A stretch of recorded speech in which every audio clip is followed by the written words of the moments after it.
இந்திய தேசிய காங்கிரஸில் தொடர்ந்து மாணவர் காங்கிரஸில் என்எஸ்யூவில் பணியாற்றும் பொழுதும் சரி, தொடர்ந்து அதற்கு பின்னாலே டெல்லி பல்கலைக்கழகத்தினுடைய பொறுப்பாளராகவும் குறிப்பிட்ட விதத்தில் கர்நாடகா மற்றும் கேரளா வடகிழக்கு மாநிலங்களுடைய பொறுப்பாளராகவும் பணியாற்றியிருக்கிறேன். இந்தியாவினுடைய பல மாநிலங்களுடைய பொறுப்பாளராக மாணவர் காங்கிரஸில் என்எஸ்யூவிலே பணியாற்றியதுக்கு பின்னாலே இளைஞர் காங்கிரஸில் 2003ஆம் வருடம், அதாவது 6 வருடங்கள் மாணவர் காங்கிரஸில் பணியாற்றும் பொழுது டெல்லி பல்கலைக்கழகத்தில் தொடர்ந்து வெற்றிகளை நம்மால் பெற முடிந்தது. அமைப்பிலே மாற்றம் கொண்டு வந்து 98, 99, 2000, 2001, 2002 இந்த 5 வருடங்களிலே அதனுடைய விளைவாக நம் தலைமையினுடைய பார்வைக்கு வந்தேன். அன்னை சோனியா காந்தி அவர்கள் தலைவராக இருந்தார். அப்பொழுது அதற்கு பின்னால் இளைஞர் காங்கிரஸில் 2003ஆம் ஆண்டு பொதுச் செயலாளராக அகில இந்திய பொதுச் செயலாளராக நியமிக்கப்பட்டதற்கு பின்னாலே இளைஞர் காங்கிரஸில் குறிப்பிட்ட விதத்தில் கர்நாடகம், கேரளா மற்றும் வடகிழக்கு மாநிலங்களுக்கு என்னுடைய பணி தொடர்ந்தது. இந்த காலத்திலும் சரி, அப்பொழுதும் சரி, இளைஞர் காங்கிரஸினுடைய பணி காலங்களில் 2006 இளைஞர் காங்கிரஸில் முதல் முறையாக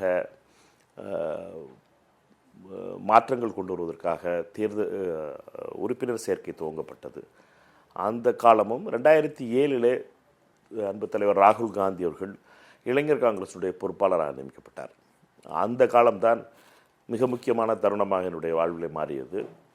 ராகுல் காந்தி அவர்களை பொறுத்தமட்டிலே இளைஞர் காங்கிரஸில் மாற்றம் எப்படி கொண்டு வர வேண்டும் என்பதற்காகவும் இளைஞர் காங்கிரஸை ஒரு ஆப்பிரிக்கா தேசிய காங்கிரஸுடைய இளைஞரணி எப்படி ஜனநாயகபூர்வமான இயக்கமாக இருக்கிறது, எப்படி தேர்தல்களை நடத்துகிறது என்பதை பற்றி ஆய்வும் நடந்தது. அதற்கு பின்னாலே அதை போல இளைஞர் காங்கிரஸில் தேர்தல் நடத்த முடியுமா என்ற கேள்வியோடு அதை நடத்துகின்ற பொறுப்பு எங்களை போன்ற 3 பேருக்கு வழங்கப்பட்டது.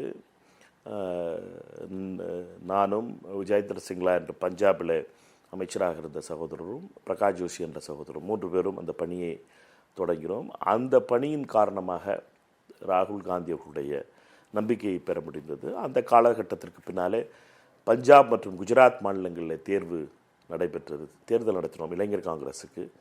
அந்த தேர்தல் வெற்றிகரமாக முதல் 2 தேர்தல்கள் நடத்தி முடித்ததற்கு பின்னாலே அந்த தேர்தலில் தான் என்னுடைய பணியை பார்த்து ராகுல் காந்தி அவர்கள் எனக்கு நாடாளுமன்ற உறுப்பினர் ஆகின்ற வாய்ப்பை 2009ஆம் ஆண்டு விருதுநகர் தொகுதியில் வழங்கினார். அது மிக முக்கியமான மாற்றமாக இருந்தது. அதற்கு பின்னாலே அமைப்பு ரீதியாக அகில இந்திய காங்கிரஸ் செயலாளராக 2017ஆம் ஆண்டும், அதற்கு பின்னாலே 2019 மீண்டும் நான் தேர்ந்தெடுக்கப்பட்டேன். கொறடாவாக நியமிக்கப்பட்டேன். மக்களவையினுடைய கொறடாவாக சோனியா காந்தி அம்மையார் அவர்களால் 2000 தெலுங்கானாவினுடைய மாநில அகில இந்திய காங்கிரஸ் கமிட்டியுடைய காரிய கமிட்டியினுடைய சிறப்பு அழைப்பாளராக நியமிக்கப்பட்டு தெலுங்கானாவினுடைய பொறுப்பாளராக நியமிக்கப்பட்டேன். அதற்கு பின்னால் 2023 கோவாவினுடைய பொறுப்பாளராக நியமிக்கப்பட்டேன். 2024 ஆந்திர பிரதேச பொறுப்பாளராகவும் அந்தமான் பொறுப்பாளராகவும் நியமிக்கப்பட்டு கட்சி பணிகளே அது தொடர்ந்து கொண்டிருக்கிறேன்.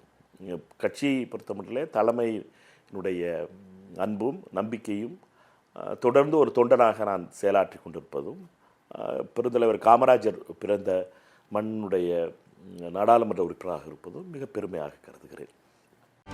செய்திகளை உடனுக்குடனும் துல்லியமாகவும் தெரிந்து கொள்ள சப்ஸ்கிரைப் பண்ணுங்க.